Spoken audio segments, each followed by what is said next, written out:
Hi, everybody. I am really excited today. We are talking about Cupid's Quiver and all of the modifications that you can use to make this rigorous for your students and make it completely doable, even in a pandemic. So, I'm going to give you some tips for social distancing and distance learning. I know some of you are in class, still doing in person. So, if you're in person and things are totally normal for you, you can check out the normal year video, which is linked in the description. I have a sense that even if you are in person, you're probably still doing some social distancing. So I am going to just dive right in because this one's so much fun. I do want to take off that so we don't get anything blocked. So every day this week, Monday through Friday, we'll be going through a different challenge. This is day two. And so we have three to go, same time, same place every day. Let's move right on forward. So, in this challenge, the main goal is to help Cupid deliver love potion on target, right? Because if Cupid's going to be shooting you with an arrow, you want to make sure he gets the right person, right? And I have lots of modifications for all different age groups. So let's talk about what materials we would use in a normal year and then how we can do some adjustments. So usually I do some combination of what you see here. Sometimes I'll also throw in like a plastic knife works in place of craft sticks. But basically you need something that's sort of, if you're going to do the arrows, I'm going to give you an option to do darts as well, which is a little bit simpler. But I would talk to students if you have some that are at home and you're kind of looking for materials substitutions. I'm probably going to lean heavily toward darts, but I would talk about sort of the properties of, a craft stick. So it's a little bit flexible, right? It has a little bit of flexibility, but not too much. Same thing would be true of like a plastic knife. And that's kind of what you would want to have in place for a bow, but we know where kids aren't necessarily all going to have these kinds of things at home, which is why I lean toward letting them choose between darts and bow and arrow. So, okay, usually the way that it works is there's one bow, like in a team of four usually. I would have each team create one bow and each student creates their own arrows. They can choose the same design and have all four be the same, or they can try four different approaches. That would be in a normal year. In this year, I'm thinking our kids are going to be working alone, whether they're in class or they're at home. So let's talk a little bit about criterion constraints. And like I said, we're going to go into our swaps and our modifications, especially for those materials. So usually we keep it super simple and say they're going to design a bow and arrow or a dart to deliver love potion on target. One of the constraints is there can be no sharp edges because Cupid's a lover, not a fighter, and also because I don't want anyone getting hurt. And the distance from the target, usually what I would do in a normal year is we would just try it at various distances. We would like shoot the bow and arrow or throw the darts, from maybe 2 feet away. And then in round two, we back up to maybe 5 feet. And then in the next round, we back up to like 10 feet and see if anybody can hit on target or not. So let's talk about darts versus arrows. So usually what I do, even with the young kids, is I'll try to see if we can get them to design a bow and arrow because worst case scenario, if they don't have a bow that's successful at the end, they can just use the arrow as a dart, right? So there's like really no harm in trying, even if you think your kids aren't going to be able to do it. As far as I'm concerned, because we are very careful with how we deal with productive failure. We're not scared of it. And I think it's a really good thing to like put out challenges that you are not sure they can do. That's why they're challenges, right? I think I said this yesterday. It's a STEM challenge, not a STEM easy. So don't be afraid that they might fail. I would say this challenge in particular, you want to forewarn your kids that you need to pack your patience on this one because this one's a tough one, but that's all right. Like let's see what we can learn. Let's see what we can figure out. Let's see if we can find out what doesn't work. Let's see if we can come up with a million ideas that don't work and make sort of a game out of that. What I would do with kids at home, even if you have older kids, is I would maybe show them, this is what we would normally use in a normal year. I would do this maybe the day before the challenge, have this be its own activity, and see what they could find at home that they might substitute. I'm going to show you some examples. I might also just give them the option. You can decide to design a bow and arrow, or you can design three different darts or choose some arbitrary number. It doesn't really matter. But I would have them do more than one dart if they're doing darts, especially if they're older. For the distance learner, like I said, multiple dart designs. And I would ask for three possible targets and potions that meet an agreed upon set of criteria. Okay, so let me show you what I mean. in a normal year, I'm going to pick up this target because it's huge. In a normal year, I would usually like print out, these are like 9 pieces of paper all combined. I don't know how well you can see it. And I would hang this up on like a fence somewhere, and I use different color paint for each team. I might do multiple targets. Some teachers I've seen, rather than doing that, is they just print this center one, and each team gets their own center one, so you don't have to use different colors of paint. Now, if your kids are at home, you don't want them working with paint. You don't want them shooting paint at anything, right? Because your parents are going to be upset, and also they probably don't have paint. So I would show them, or I would say, hey, this is what we would usually do. We usually shoot paint at a target, but this year we need to be thinking most people are at home. Most like responsible adults don't want their kids going around shooting paint at things. So I need you, before we meet again, to come up with some materials that you might use to make a bow and arrow or darts. And I also need you to come up with at least 3 different ideas for what you could use for a target. You could have the kids come up with this criteria, by the way, or you can just share it with them. We need the potion to not leave marks or stains. We need it not to be dangerous, blah, blah, blah. So come up with 3 different ideas, and then come back and share those out. And then that will then lead into like the actual building day or whenever they're going to do that, so that they have ideas of what they could use possibly for their different targets. So some ideas for you, not to share with them, because I think they should come up with these ideas on their own and others, right? But just so you have something in your back pocket in case they don't do it, right? In case they show up the next day and nobody's done it, or nobody could think of anything or whatever. Here are some thoughts. So this is basically a color version of the target that I just showed you. This is what I would show them. This is what a lot of teachers do, is they'll just use the middle section and not make it that big. The reason I like to make a big target is just so more kids can be more successful. And the kinds of things that I'll do, we'll talk more about point values in just a few minutes, but I'll give them credit for just hitting any part of the paper, or even just hitting the wall or the fence that I hang it on. So I'll give you some ideas.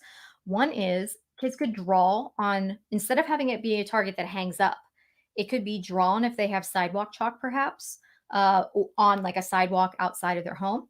They could even, if they didn't have sidewalk chalk, maybe they have bark or like something they could actually design. Whether or not they do this, like use this idea, this is an idea that some kids would have access to and be able to do. Of course, one of the things you want to always remind your distance learners is they have to have whatever their idea is, they need to get their responsible adult to give them permission before they execute on any of it. Okay. Another idea to create the target. Oh, and I'm sorry, I didn't say this, but I would use water. You don't need to use paint, right? If you have a wet bow and arrow or a wet dart and it's shooting onto chalk, it'll leave a mark, right? Some kids might say that they want to use food coloring, and that might be an option depending on the parent. You could use the inside of a cereal box or a paper bag to create a like drawing of a target. Some shirts might even work, like I was thinking about that today, and I wanted to wait to test it until I had you. So I'm going to use this light colored shirt, and I am going to put one of my little arrows that I was about to show you in a few minutes and just see if it works. And it does. I don't know if oh, there you go. So it does leave a little mark, and it's not going to hurt anything, right? It's going to dry. It's not going to be a problem. So it's a simple thing that people can most likely get their responsible adult to allow them to do. Was I not sharing these pictures with you just a minute ago, or did I undo it? I undid it. Okay. Another thing that might work is, what if they have tiles in their bathroom, like their bathroom wall? It might be hard for it to show up if it's just water, but have them test it, see if it works. There are lots of different options here, right? Before actually I get into increasing the difficulty, I wanted to give you some examples of some things that I put together today with really simple materials from home, just to kind of like see if this is doable, right? So this is junk mail. I used one garbage like twist tie, and I have a cotton swab, like a Q-tip at the end, and I would throw this like a dart. Like I said, I think that what I try to do is I avoided assuming kids would have access to a craft stick, although some of them will. This picture here shows, an option. This is actually just a plastic knife, a rubber band. There's tape here. There's a little bit of cotton, a little bit of pipe cleaner, and a plastic straw is in that picture. I also use, this is a business card and a little pom-pom. And what I used to, when I rolled up the business card, I used two of those address labels. If you've been watching any of my videos, you know I get a lot of these address labels in the mail. And so I think probably a lot of people do. I think that's a reasonable thing to assume kids might have. And kids might have access to tape as well, but, and there wasn't that much used on that. What this is a piece of toilet paper tube. Create a little, use scissors to create little fins, address labels, and this is a little bit of paper towel that I would use. Let me, it's easier to see if I feel like I'm doing this like a makeup. Here's little makeup commercials or like a little walkthroughs or whatever.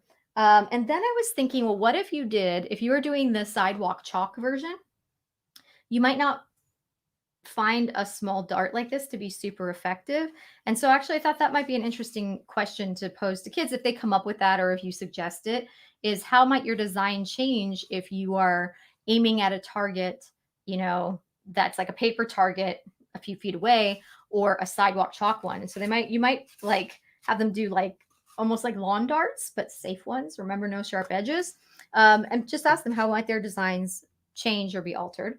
Okay, let me get you some ideas to increase the difficulty here. So one thing you can do is have them stand further away from the target. If they're at home, they might not have measuring tape, so they might need to give you some estimates for how far they were. I would just have them do this in their footsteps, like toe to heel, and count how many. So at least they are taking consistent measurements. They're customary, but, or not customary. I'm sorry. They're, oh my God, they're not standard. I was like, I can't think of the word. But at least it would be consistent if they're using their, you know, their same footsteps each time. You could also have them design a quiver. The name of the challenge is Cupid's quiver, which is, you know, the thing that holds the arrows. But I don't always have them actually design the quiver. But you could do that, add that on as an extension, and have the kids define the criteria and constraints. If Cupid'd is really using this, Cupid'd flies through the air, so you'd want it to be lightweight. You'd want the arrows not to fall out, but you'd also want the arrows to be easy to access, because, you know, you might need to make a love connection very quickly, right? But have them come up with these things like, okay, well, what do we know about Cupid'd? Cupid'd flies, Cupid'd shoots these arrows. And so like, what do you think is important, would be important for a bag, or not necessarily a bag, but just something that holds the arrows? What would need to be true? Like, you probably wouldn't want it to be dangling all around if you're flying. So you probably want it to like be something that fits close to the body. Anyway, you could get them to define this and then build that out. I wanted to show you some troubleshooting on this challenge, because I did tell you it can be frustrating, but it's a really, really good exercise for students. One thing that's true is that a lot of the time there's nothing wrong with the students' designs, but it's just that they haven't figured out how to shoot the bow and arrow yet, or throw it. So one of the things that they need to do is practice throwing or shooting the bow and arrow different ways, because it might not be, like I said, the design that's the problem. So I wanted to show you about a minute of another video that is, oh wait, I always do this. That is a troubleshooting piece, but I always have to get out of what I was sharing and get into the new thing. Here we go. We're almost there. All right. Sometimes there's absolutely nothing wrong with the design, but it's how the students are using the design that's causing the arrows not to go any further than they should. I will show you a few examples.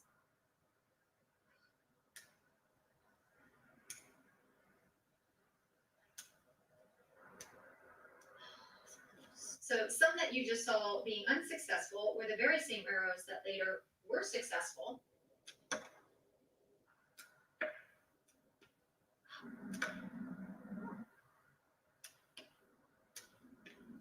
And in fact, and so that's one of the things that's really important. Really important for you is to make sure that you give them time, or if they're at home, tell them they need to take time to practice, because like it took me a while, and I'm a grown person. I made the video a few years ago, but I was just like, I was so bummed out that none of my designs worked, because I had made a few, like I'd made like 4 or 5 different ones to test. And like I was thinking that none of them worked. But it was just me. It was the method that I was using to actually shoot them. And once I figured it out, some of them went really far. And you could even, I don't know if you could hear it very well in this, like the way that this was shared, but they impacted, I could have been standing much further back. But I had the camera set up in a way I needed to be close. but it delivered quite a bit of force. So you want to have them do that. I think there was one other piece that I was maybe going to share with you in that. So let me just jump ahead to 351. I think I said, no, 321. Okay, 321. All right, here we go. I'll share that. Go back. Here we go. It's not working. Sometimes just when the students verbalize, well, the paint is making the arrow heavy and so it won't shoot. And hopefully that gets them to a point where they realize they don't need to use quite so much paint, or they could use a smaller portion of the sponge or cotton ball in order to dab in the paint, or maybe they need to work on the bow in order to deliver more force to the arrow. If they don't make that next leap on their own, then you follow up with, well, what needs to happen? Or what could you try next? If they aren't as successful as they'd like to be, definitely have students try to analyze what is wrong. Is it the design itself? Is it the way they're using it? Is it a combination of those factors? And then another option, if you are working with a bow and arrow and it's not working as well as you'd like it to, is you can always switch it to darts or allow the students to move closer to the target. All right. All right, so those were just some quick tips on the troubleshooting angle, but it's just really important to ask a lot of questions. I have some other ones written down for myself too that I would talk to students about. If they encounter, I would prepare them and say, like, you're probably going to have a lot of frustration. You might have a lot of frustration. I wouldn't say probably a lot of frustration. I would say you're probably going to find a lot of ways that don't work before you figure out one that does. So just like mentally prepare yourself for that. And also know that it might not be a problem in the design. It might be just that you have to throw it different or shoot it differently. But I would ask them things like, what's happening? A common thing that'll happen a lot of times is that, like I said, the little whatever's delivering the potion, whether that's water or paint or whatever, will be too heavy. And sometimes that forces the arrow or the dart to spin end over end.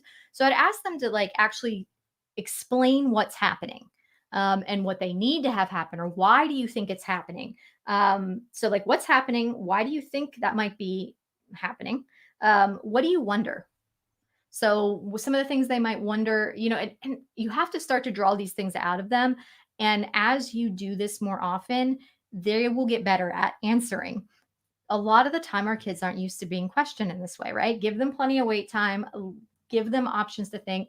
If they are truly stuck, I would try to open the question up to a bigger group or the whole class. Don't feed them the answer, and don't save them too soon. Okay, because this is really important process.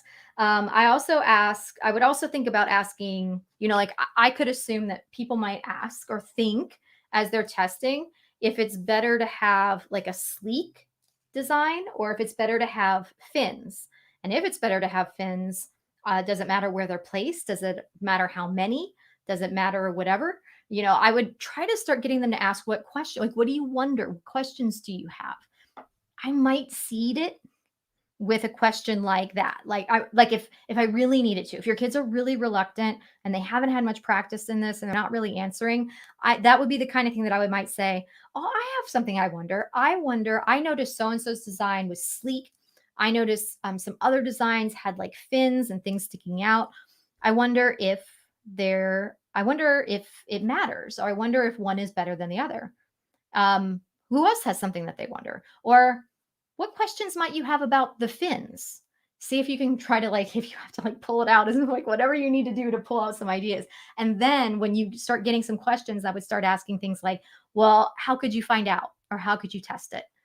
So they might make the same exact design and make it with fins in different places or different angles or whatever. And this is a place where they could actually collaborate with other students without collaborating. And what I mean by that is they could come up with, well, we could make 10 different darts or 10 different arrows.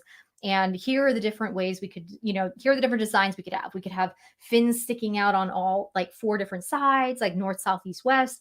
We could have these, fins that are this big, or fins that are up this close to the, to the tip of the arrow versus the back of the arrow, or maybe at the midpoint in the back, whatever their ideas are. And then they go out separately and they basically divvy up the work.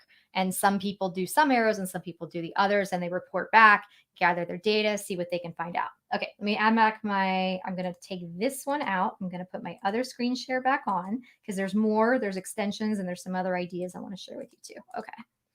All right, so point options. So this is another place where we can tie in some good math standards and differentiate based on the grade levels you're working with, just like we talked about yesterday with heavy hearts. So you can do points for the wall and parts of the target. So as I was saying before, one of the reasons I like the big target if the kids are in class with you is it just gives them more potential area to actually hit and get points, right?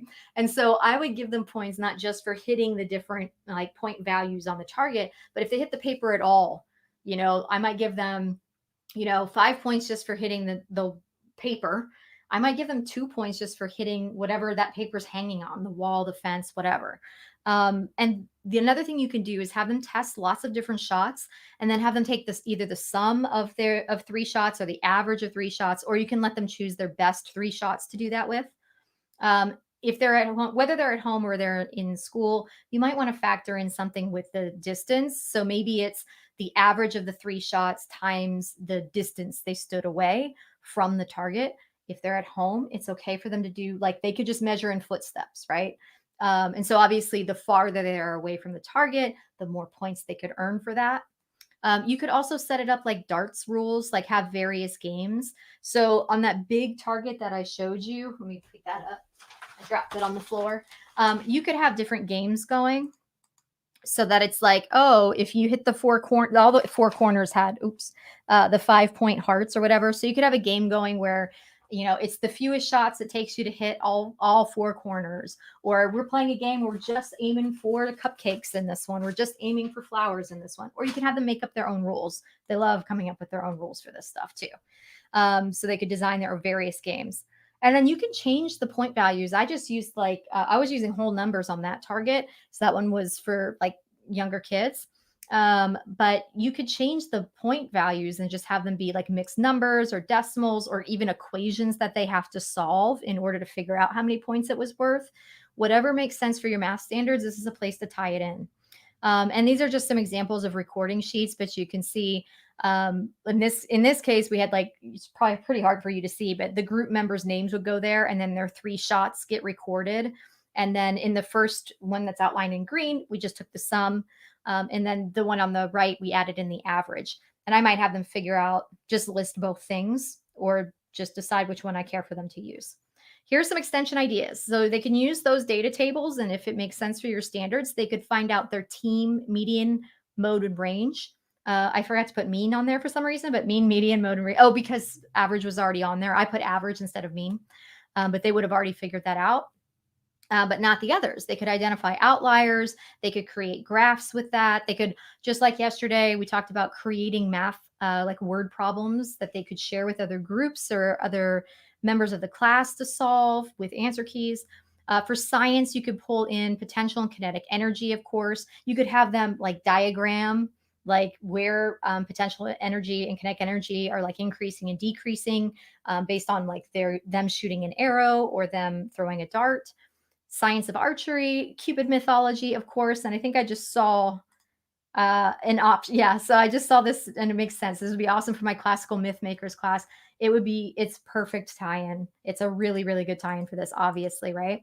I put a little asterisk there because if you have them research Cupid, it's Greek mythology and he is the god of love, right? So there can be some things that get returned on those results that are not kid appropriate.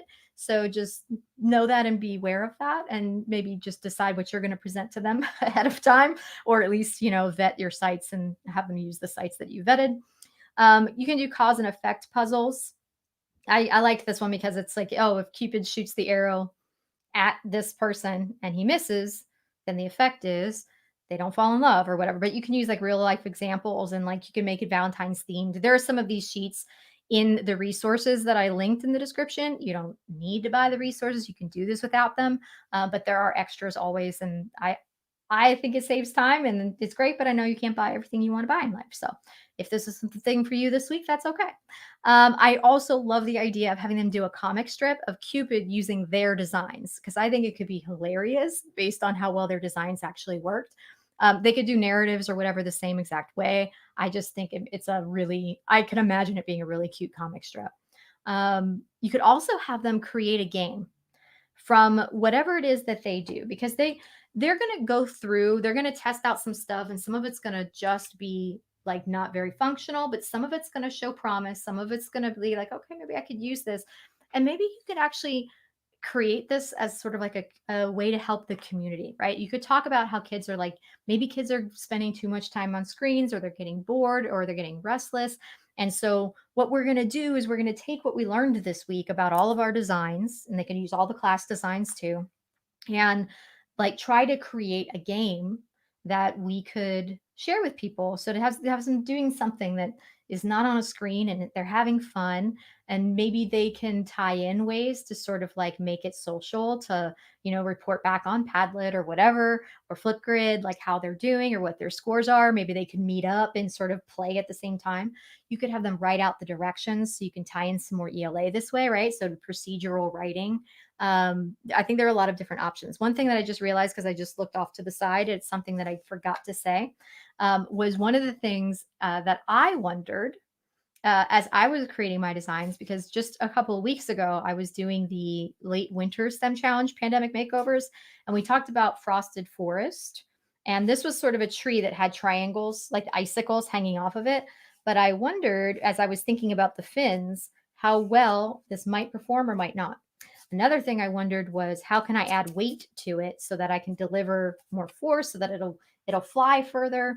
And so I was thinking about, maybe I could like put some socks in there or something, like to make it heavier. I think I could fit that in there. But this would be the kind of thing, maybe if they've done that challenge or they've done another challenge, I wonder if I could modify something I've already used or done to make it work in this challenge. I didn't actually do it and didn't actually test it, but I just wanted to point that out, that that's the kind of thing, if you've been doing challenges, to encourage them to think about. So if they create their own game, you might want to create some rules around it. Like, it should be socially distanced if people are doing it in person. What would the rules be? Is it a cooperative game or a competitive game? All that kind of thing. So as I said, there are two resources for this, and there is one where they're bundled together, and those are linked if you want to check those out. And also, I will just remind you again that Elementary STEMCon and Beyond is the world's best STEM PD, and I am not the only one saying it. So I'm not usually like braggadocious, but like I'm just so proud of everything that goes on at Elementary STEMCon, and I love it so much. If you want to try to win a free seat, whether you've registered or not, you can enter. We have a contest every Sunday, and these are our social media tags where you'll find them. This week's is this bright pink post. So you see this bright pink post with this quote from Karen from last year's Elementary STEMCon. Find that. Figure out how you just really simple. You just basically comment, and then you click on the raffle copter and enter, and you can do that up to 3 times. And we do our announcements on Saturday for the winner. And this week we're doing 2 winners. It's you and a friend who you would like to go to Elementary STEMCon and Beyond with you. It is a virtual conference, so everybody is welcome. So make sure that you check that out if you haven't already, because it will rock your world. And also, I don't remember if I mentioned this or not, but there are over $50 in STEM resources that our presenters have contributed to a bonus bundle. So every single person who comes to Elementary STEMCon and Beyond gets $50 in STEM resources, and they're from your favorites. So there's something from me. There's something from Brooke Brown, Teachers Are Terrific, Get Caught Engineering, Trina Debery, Meredith Momgineer, Brittany Washburn, Lisa Taylor. I know I always forget people, and I always feel bad. I know I've forgotten some major people, but there are 13 resources, and it's a huge deal, right? So I hope you come. And if it's not in the budget right now, then that's why you want to make sure you register to win. If you already registered, you can still enter the contest, and we just refund you if you win. Okay. That's it for now. Tomorrow, I'm going to be back. I'm going to do floating flowers and just kind of like talk about a few other flower ones that you might want to try. And I'm going to show you how to get one of those resources for free tomorrow. Actually, there are 2 different versions of that you can get for free. I'll tell you about the freebies tomorrow when we're talking about it. Okay. Same time, same place. Have a wonderful evening. I'll see you then. Bye.